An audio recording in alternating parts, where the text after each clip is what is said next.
శ్రీశైలంలో మహాకుంభాభిషేకం క్రతువులు ప్రత్యేక పూజలు వైభవంగా జరుగుతున్నాయి. 6 రోజుల పాటు ఆలయంలో యాగాలు హోమాలతో వేద పండితుల ప్రత్యేక పూజలు నిర్వహిస్తున్నారు. కంచి పీఠాధిపతి శంకర విజయేంద్ర సరస్వతి స్వామి, శ్రీశైలం జగద్గురు పీఠాధిపతి చెన్నసిద్ధరామ, పండితారాధ్యులు కాశీ పీఠాధిపతి మల్లికార్జున మహాస్వామి మహాకుంభాభిషేకం పూజలలో పాల్గొన్నారు. కుంభాభిషేకం నిర్వహించే ముందు ఆలయంలో కలశ పూజ నిర్వహించారు. కాబట్టి ఈ రోజు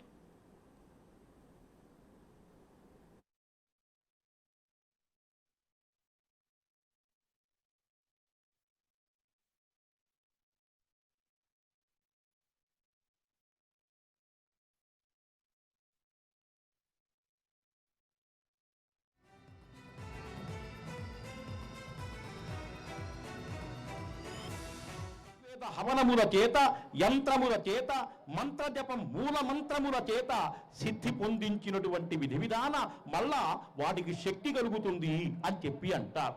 అటువంటి దివ్యశక్తిని రూపొందించడమే మహాకుంభాభిషేకం. ఇది అన్ని ప్రాంతాల్లో విశేష